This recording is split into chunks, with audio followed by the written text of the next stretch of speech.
All right, then, let's come together. Let us all come together this morning. And I want to just toss out some very simple ideas this morning. And those are ideas that if we wish to master anything, and in this case we're talking about mastering our spiritual growth, if we wish to master anything, there are some very simple steps, simple to explain steps that are involved. But we have to do them. We have to execute. We can't just talk about them. And mastery in any topic, in any subject, consists of some sort of theory. We have to have some idea of what it is that we're trying to do and how it is that we're supposed to go about it. And then comes practice. We have to apply the theory. We have to try and implement or execute, excuse me, whatever it is that the theory is telling us.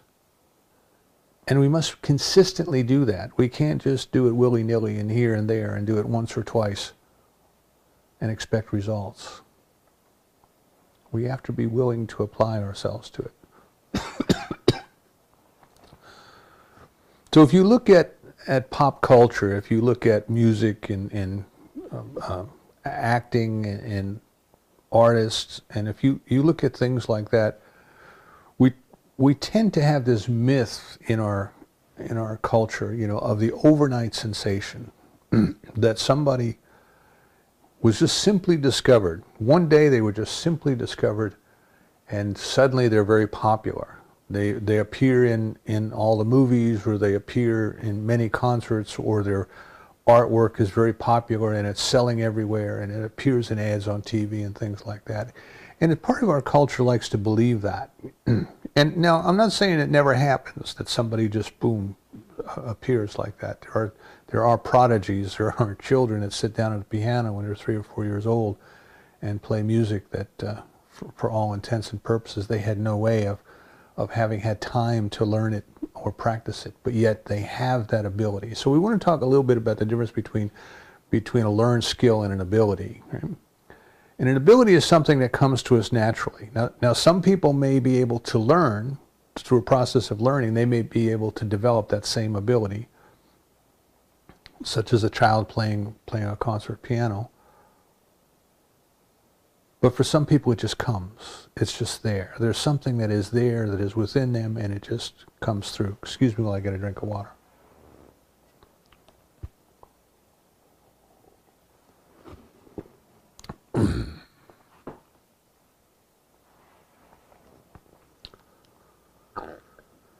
But an ability is something that you typically learn. You learn how to do. So you learn how to drive a car. You learn how to fly a plane. You learn how to play a sport. Now, what tends to happen with the overnight sensations is we look at them and we say, well, isn't that amazing that just suddenly they appeared and suddenly they were so successful? But when we go back and get the backstory, after they become famous and everybody wants to interview them and they appear on all the talk shows and things like that, what we find out is it wasn't overnight. It may just have seemed that way to the viewing audience, but these people worked for years behind the scenes with little recognition, developing their skills, developing their talent, rehearsing and practicing until they became discovered. I remember watching an interview with one of my favorite performers, Linda Ronstadt, and she was telling the interviewer that when she first began singing, she rehearsed 8 hours a day. Whether she had a performance that night or not, she rehearsed 8 hours a day. And she said she did that because singing was her craft, it was her trade, it was her art, it was her job. Other people got up and went to work 8 hours a day. She got up and practiced singing for 8 hours a day. And then she said something else that really struck me. She said that she had been singing professionally for over 10 years before she really felt comfortable that she could do all of the things with her voice that she wanted to do. And I was kind of amazed by that because, you know, I've seen videos of her earliest performances, and to me she was very good, you know. And then some of her greatest hits came when she was in her early 20s. You know. And by her own retelling of the story, this was a time when she was practicing, rehearsing 8 hours a day. And she still was not yet comfortable that she could get her voice to do whatever it was that she wanted to do. There was practice, there was consistency, there was musical theory behind what she wanted to do. And this number 10, when she said that, this number 10 jumped out at me because I remember reading an article, and I don't remember where, but I remember reading an article that said it takes about 10 years to become a master at anything.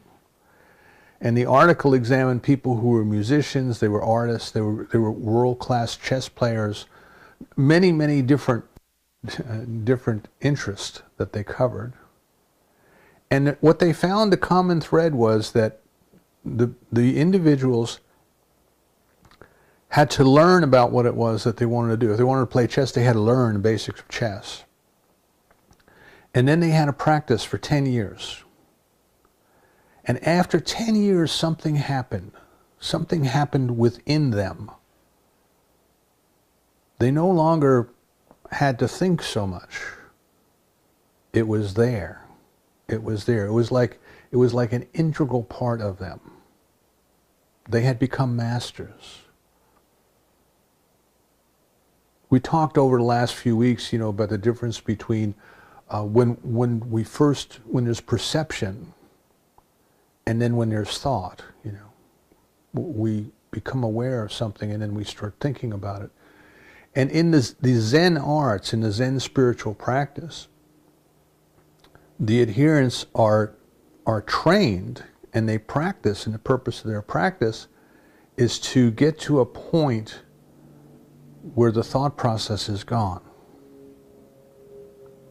That they are simply there, and they are performing whatever their art might be, whatever their Zen art might be, whether it be archery, whether it be the tea ceremony, whether it be sword fighting.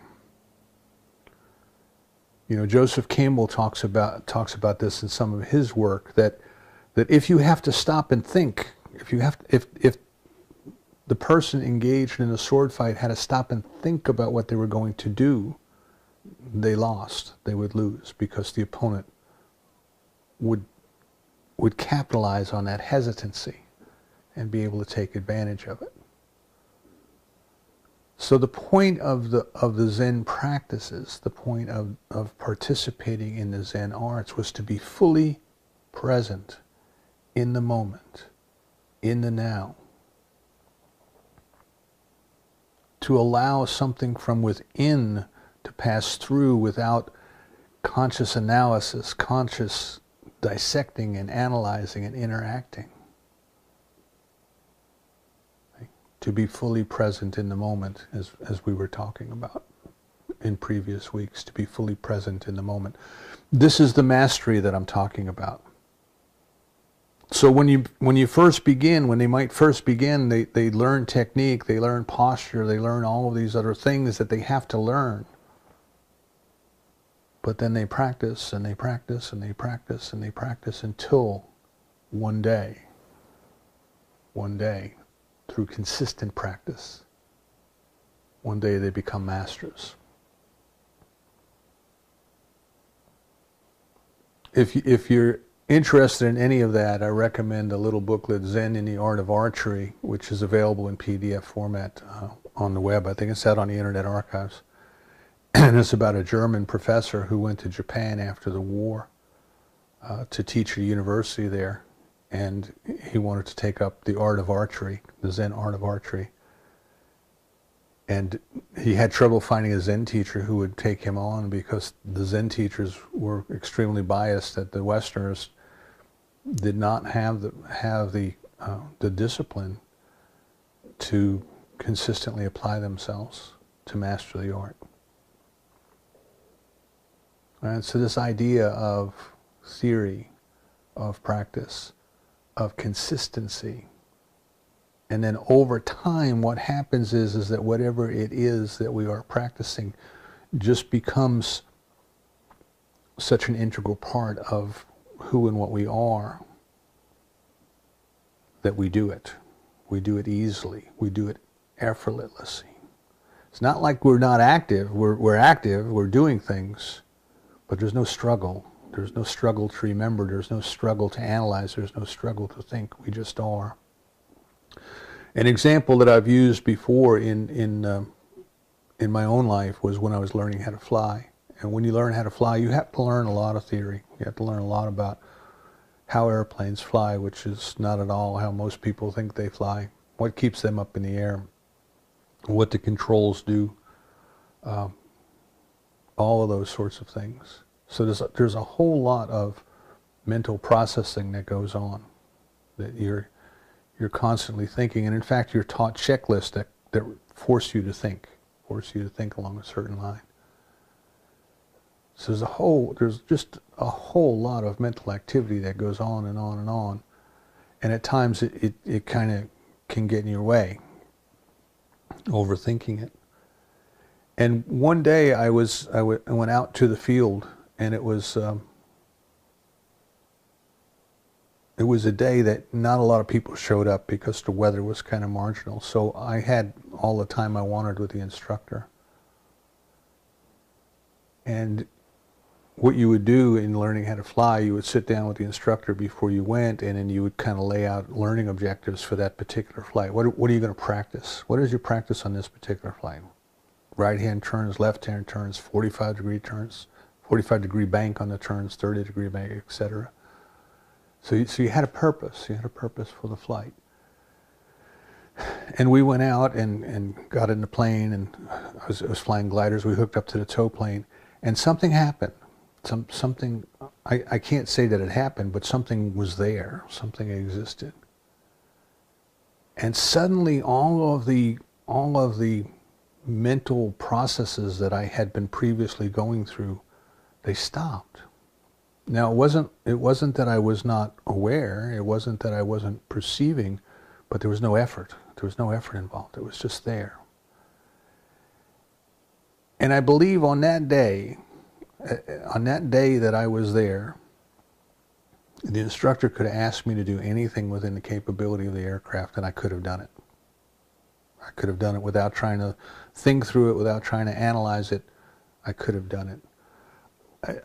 I literally felt like I could have put a soda bottle up on the top of the fence post at the end of the runway and dusted it off with my wheel on the bottom of the plane as I went over it. That I felt that much in control that I could judge where that plane was within 6 inches. And the instructor picked up on it. The instructor knew that there was something different about me that day. And he gave me more and more difficult exercises to do. You know, we'd get up to 200 feet on takeoff, and he'd pull the release handle on the rope to simulate a rope break to see if I would properly come back and safely land the airplane from in a totally different direction from 200 feet. When he had me come in for a landing, we'd be coming in for a landing, and he would say things like, "Oh, there's an obstacle on the runway. You know, go over here and land on the tarmac." And I would have to swerve the plane and safely move from where I was heading to some place that, you know, he told me to go that would be safer. He would have me land short. He would have me land the plane and stop short on the field to see if I could do a short field landing. He would have me take off halfway down the runway to see if I could take off without using all the runway. Everything that he could come up with that day, I could do. Something had happened for that one day, for that one period of time. I was in, I guess, in the zone is probably the best way that people can describe it. I was in the zone. I was having the peak experience that Benson talks about. This is what I'm talking about with the mastery. That's the best example that I can share with you in my life. Just one day, it's there. The struggle is gone. the intellectual activity is gone. One day it's there. So we want to look at that. We want to see, how does that apply to our spiritual life? How does that apply to our spiritual practice? And we start with a simple theory, very simple theory. And I'm going to give us a couple of theories and a couple of things to practice. You have to find the one that works for you. Right? You have to find the one that works for you, and you have to apply it, and you have to consistently apply it. So the one starting place that we have is that God is all there is, and God is omnipresence, all the presence that there is. The very presence of God is right where we think we are, and we can discover that. That's kind of a starting place. And then our practice, whatever the practice might be, is simply for the purpose of allowing us to uncover, to discover, to remember, if you want to call it that, to experience the presence and the activity of God. And we want to be consistent with that practice. We want to find a practice that we will stay with, or we want to find the discipline to make ourselves stay with whatever practice we choose. So we'll talk a little bit about, the theories, the practices, the consistencies, why they're important, and then I'll give you some specific techniques. I want to leave you with some techniques that you can, after you turn off the YouTube today, after you get off the Conference Bridge today, you will be able to implement some of these things. So we have to have theory. We have to have theory to start with. But one of the problems that we run into is we want too much theory. We read one book about spirituality and spiritual growth and spiritual practice, and it's fascinating and it's wonderful and we love it, and it inspires us and it excites us, and then we want to read another, and then we want to read another, and then we want to read another. Or we want to go to another workshop, or we want to go to another retreat, or we want to follow the teachings of one teacher for a while, and then we want to switch over and follow the teachings of another teacher for a while. And we get stuck in the theory mode. We get stuck in too much theory. Now, we do have to do a certain amount of exploring. We do have to find something that speaks to us, As Dr. David Walker used to say to the audience, does this teaching speak to your soul? Did your soul resonate and say yes when you heard the message? Then perhaps that's one that you ought to stay with, that you ought to listen to. So there's a certain amount of exploring that is normal. There's a certain amount of exploring that is required in order till we find that thing that makes our heart vibrate with it. I got the song "Wild Thing," "You Made My Heart Sing," stuck in my head. There's something that you hear, and your heartstring starts to vibrate. But we can waste too much valuable time going and looking for another theory, and looking for another theory, and looking for another theory, when what we really need to be doing is putting into practice something that we have already learned. Now that's very important for a couple reasons. One is that we tend to delay. Now remember, I told you a couple weeks ago, we have met the enemy, and it is us, and intellect and ego try to get in the way when we try to change, right?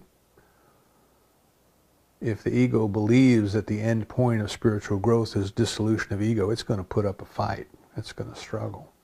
And one way that it can do that is to keep diverting us, to keep distracting us. Oh, look over here, but look at that over there. Oh, look at this over here, but what about that over there? And we kind of constantly flit from here to here to here, and we never settle down in one place. So the example I use to illustrate that is the example of trying to start a fire with a magnifying glass. The survival kits give you a little magnifying glass so you can go out in the woods, and if you need to start a fire, you can use that. And you can, if you have something dry that you can ignite. But two things are required. You have to bring the sun's rays into focus, and you have to hold them steady. You have to maintain that focus for a little while. If you are constantly moving the magnifying glass here, there, and everywhere, in and out, and the rays are going in and out of focus, and they're focusing on this spot over here, and then that spot over there, and then another spot, you'll never get the fire started. You'll never get it started. So you have to decide, at some point you have to decide to settle down and say, this is the theory that I am going to work with. This is the theory that I'm going to apply. And I'm going to apply it until I know whether or not I get results. I'm going to put it to the test, so to speak. And if you think about the scientific method, and Dr. Holmes certainly calls us religious scientists for that reason, scientists have a theory and then they come up with experiments that they can run the experiments, and the experiments will give them more information to tell whether or not their theory is right, or to tell them whether or not their experiment is right. Okay? So it's entirely possible that the theory is wrong, or it's entirely possible that the theory is right and the experiment is wrong. But the only way they're going to know that is to try. The only way that they're going to know that is to actually go out and figure out, well, if that was true, if this theory was true, how would I know? How would I test it? How would I implement that? So in our spiritual life, we start with the theory, and we got to say to ourselves, well, what practice, what experiment, what can we possibly do to see if we are going to have a different result? And the result, remember, that we're talking about is the conscious awareness of the experience of the presence and the activity of the divine, or God, or love, or whatever you want to call it. That's what our spiritual practice is for. So there's a possibility that we will have too much theory and too little practice. And then there's a possibility that we'll have practice without theory. Now this happens. This happens frequently in our lives. There is a tendency within us, within a lot of people, to jump in and do something. You know, it's the old adage in the army, which was, don't just stand there, do something. In the cavalry, it was, when in doubt, gallop. But there's this propensity to get in and do something. We feel like if we're doing something, right, that we must be doing something good. And of course, that's not always true. We can jump in and be very, very busy doing something that has absolutely no benefit to anyone, but yet we jump in and we do it.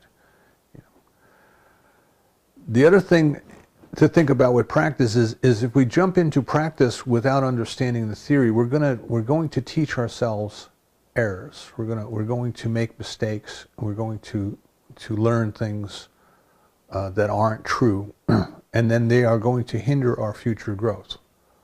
We're going to get to a point, excuse me, where we can't get any better at whatever it is we're trying to do, because we're doing it wrong. We're doing it wrong. So a very simple example of that might be in a sport such as golf, where there's a certain way to hold the club, and there's a certain way to hold your wrist, and there's a certain way to initiate your swing and things like that. Now, there are people who just go out and get a bag of golf clubs and some balls, and they go out and they start playing golf. And they're happy. They go out on once a weekend a month, and they play around the golf and go to the clubhouse and have a snack and a beverage and go back home, and they're completely happy. But they'll reach a point, if they ever want to really master the game of golf, they'll reach a point where they have to go back and unlearn the bad habits that they taught themselves. So maybe they were used to playing baseball, and they're holding the golf club the same way they held the baseball bat. Well, you can hit the ball a certain distance by doing that, but you'll never hit it 400 yards like the pros do. So jumping into so one danger is too much theory, too little practice, and that's exactly what Dr. Holmes tells us in the 4th chapter to the introduction of the textbook, right? Too much theory, too little practice. That's a danger. You have to get in there and do it. Otherwise, you're not getting the feedback to tell you whether you're doing it right or if your theory is right. The second danger is that you just get in there and start doing stuff and really not know what you're doing. So you want this combination of some theory and then a practice to support that theory. And then the last point on it is consistency or inconsistency. So we have busy lives, and we tend to do things in spurts. We start something else comes along and takes our attention away. We stop what we're doing. We go back to it later. We go back to whatever we were doing when we started. And what that does is that delays progress.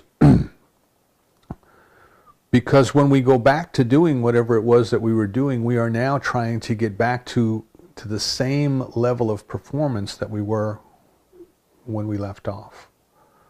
So our performance doesn't go up in a linear fashion, but rather it goes up a little bit, we stop, it drops off a little bit, then it goes up a little bit, and we get back to the point where we were the last time, and then we stop, and then it drops off a little bit, and we kind of keep doing this, and we go up a little bit and down a little bit, up a little bit and down a little bit. So our gain, our improvement, if you want to call it that, our progress on the path of mastery is delayed by our lack of consistency.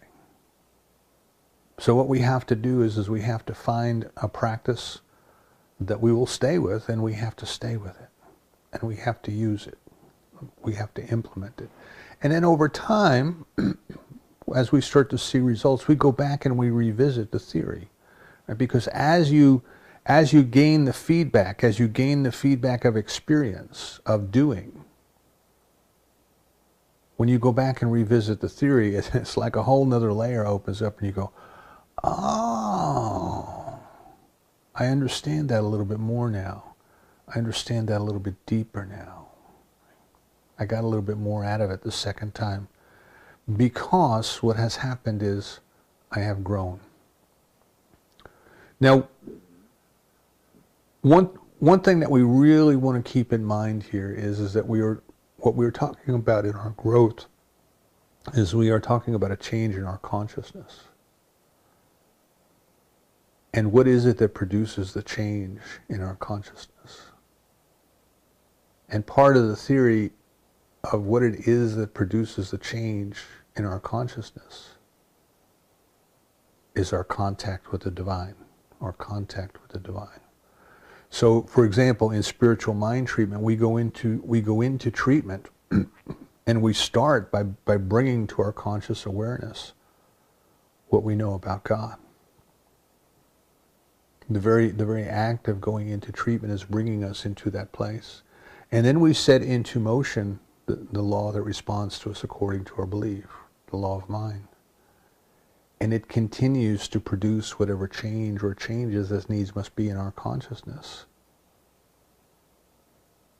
That, for lack of better terms, lets in more of God or lets out more of God. Dr. Holmes tells us that with all of our getting, we have to get God. In other words, the only way you're going to have a demonstration is to come to a different realization of God and of your relationship in God.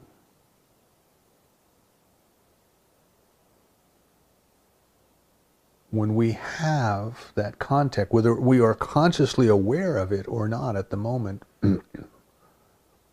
doesn't matter so much, but when we have that contact, when we make ourselves available to that contact, that is what produces the change in our consciousness. So it is this change in our consciousness, it is this change in our very lives, our very being. It is this change that are the results that tell us, well, the theory is working and the practice is good. And we have to find one that appeals to us, one that we will stay with. In Emmett Fox's work and Thomas Troward, just a brief history, Emmett Fox was the front man for Troward. He went out and he did the PR work. He rented the halls and arranged all the details for Troward to come and lecture. And later, Emmett Fox went out and became a teacher of his own right and said that his goal was to take take the same things that Thomas Troward was teaching, but to make them more accessible to people, to present them in a simpler language. Thomas Troward was difficult for some people to understand. So Thomas Troward wrote about the 7 main aspects of God, and then Emmett Fox came along later, and he simplified it. He kind of make it easier. And the point we want to get to here is that, you know, we're talking about things like love and peace and joy as being the aspects of God. And there's one of those 7 main aspects. In fact, maybe we'll talk about 7 main aspects next week. There's one of those 7 main aspects that is going to appeal to us more than others. And that's the easy one. See, that's the one that you go to first. That's the easy one. The example of Moses going out into the desert. Moses killed the Egyptian officer, buried the body in the sand. It's like we try to hide our mistakes. And then he realized he had to grow before he could do what he felt called to do, to lead the Israelites out of Egypt. So he went out into the desert, and there at a well he found 7 sisters, the 7 main aspects of God. Remember, the story is a metaphor, the story is a teaching story. He found the 7 main aspects of God, and the one that appealed to him most is the one that he married. The daughter that appealed to him most is the one he married. So for each of us, there's going to be one of these seven main aspects that is easier than another. There's going to be a spiritual practice that is easier than another, and we find that one and we start there because that's the one we're going to stay with. Now, the opposite of that is there's going to be one that's very hard for us, and that's the one that's going to offer us the most growth. So we tend, grasping an aversion, as the Buddhists would tell us, grasping an aversion, we tend to want to do the thing that has the most pleasure and avoid the thing that has the most pain. So do the practice that appeals to you the most. But after you grow, after you've made your progress, go back and look at that one that you don't want to do and ask yourself if that doesn't present for you an opportunity for more growth. All right? So we have to find the practice that appeals to us. The Yoga Sutras of Patanjali lists 112 different meditation techniques. Osho has given his interpretation of those in what became known as his Book of Wisdom. And in the beginning he says, there's bound to be one of these 112 that you like. Find it, stay with it. It's that simple. So let's look at, we'll look at a couple things. We'll look at meditation, we'll look at treatment, and we will look at gratitude. So we'll start with meditation, and I'll give you just kind of a brief theory, Jim's theory of the world here. And that is that the presence and the activity of the divine is already here within us. But we don't realize it because, as the teaching parable tells us, the surface waters of our pond are agitated. We have emotions, we have thoughts, we have all of these things going on. We're moving around. We can't find the jewel that's right there before us because the surface of the water is agitated and our activity has stirred up the mud. And the idea is that if we can quiet that activity down, the presence that is already there reveals itself to us. Lying in quiet repose, as the poet says, lying in quiet repose. So the first meditation technique, which is very simple, and the Buddha taught it, and the Buddha said that anybody who would do this could reach enlightenment by using this one technique, and that is to simply find the gap between the breaths. Right? Breathing is always occurring. We are usually not aware of it. The meditation teaches us to focus on one thing. Everything else kind of fades in the background. We focus on the one thing. We breathe in, and there's a gap. There's a place where we are neither breathing in nor breathing out. There's a gap. And we want to bring our awareness into that gap.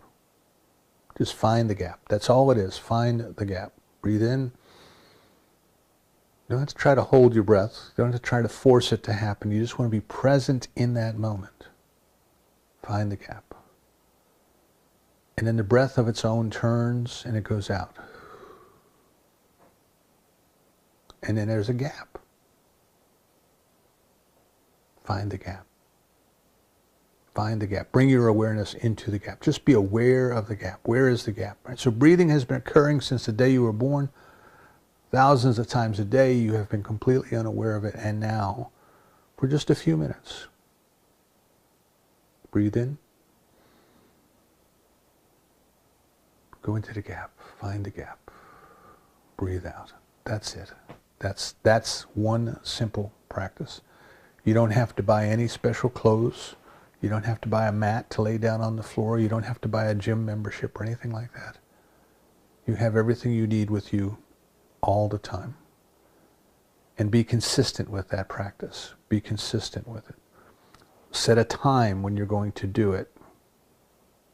Start with a few minutes, maybe twice a day. All the smartphones now have timers on them that you can set it for 5 minutes, and at the end of 5 minutes it will beep at you.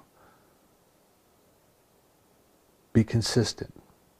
Do 5 minutes in the morning, 5 minutes in the evening. Expand that to 10 minutes in the morning and 10 minutes in the evening, and then 20 minutes in the morning and 20 minutes in the evening. And then add more periods during the day. Do whatever you can, but don't make it a struggle. Right? Don't say, oh, now, this is work and I'm going to have to do this.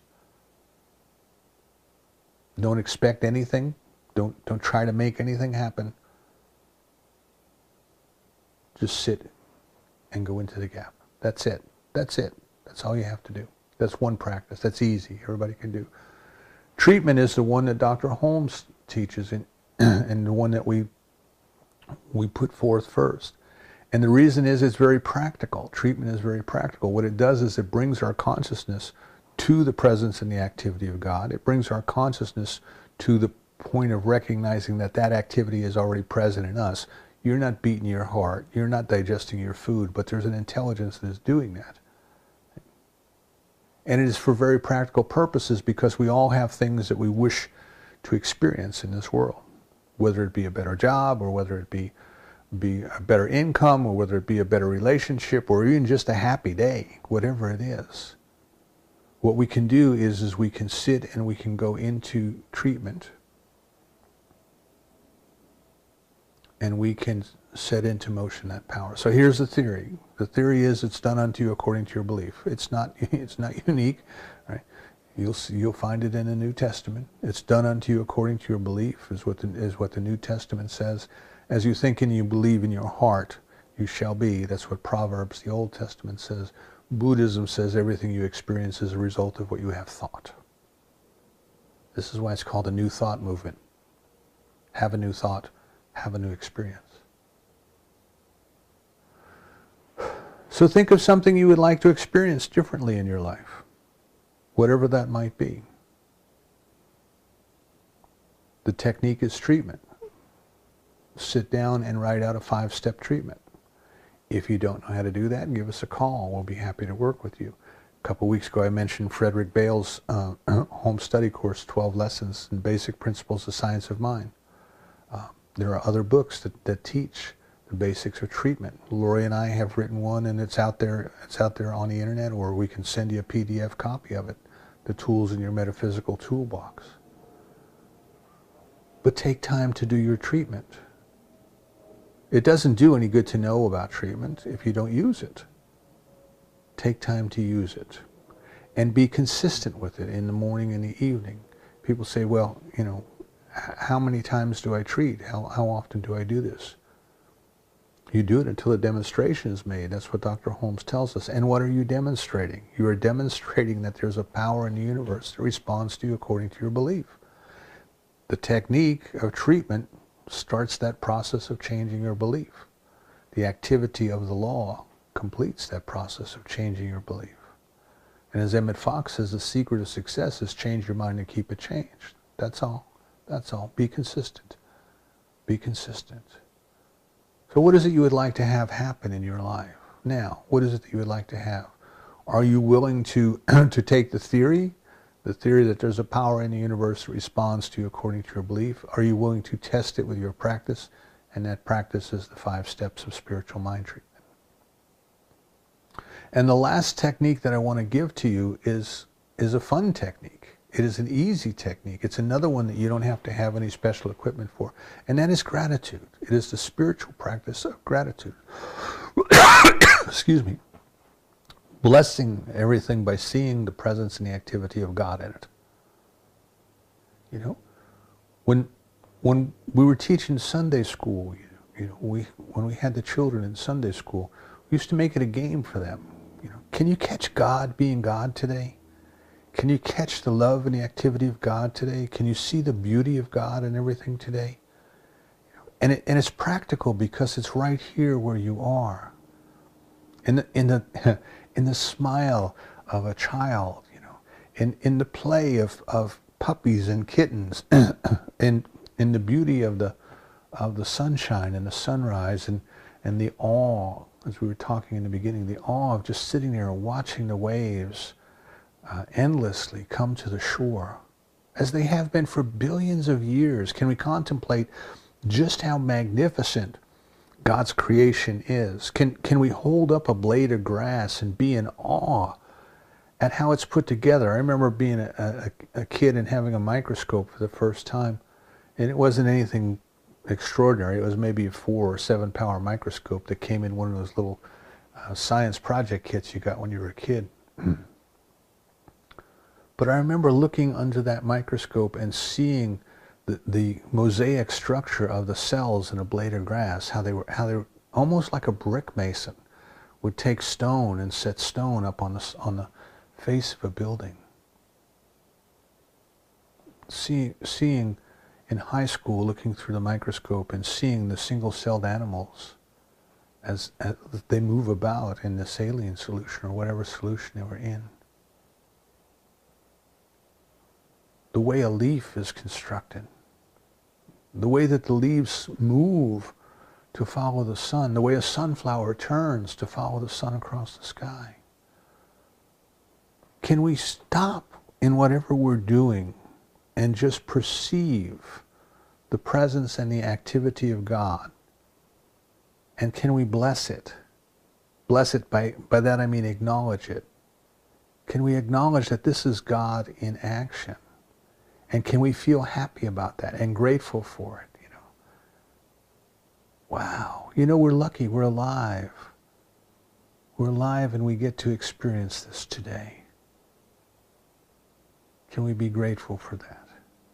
There's a prayer that goes around the internet every once in a while by the Dalai Lama, and it's something to the effect of, I'm alive. I have woken up this morning. I'm alive, and I have this precious gift of human life, and I won't waste it.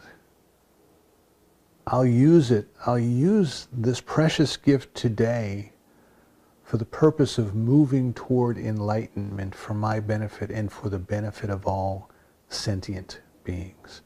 And I think that's kind of an important thing to remember when we're doing our practice.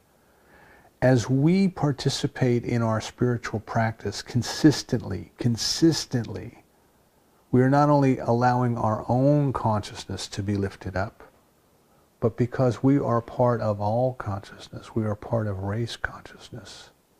To some degree, race consciousness is cleared up, is lifted up. The confusion is lessened, it is dispelled.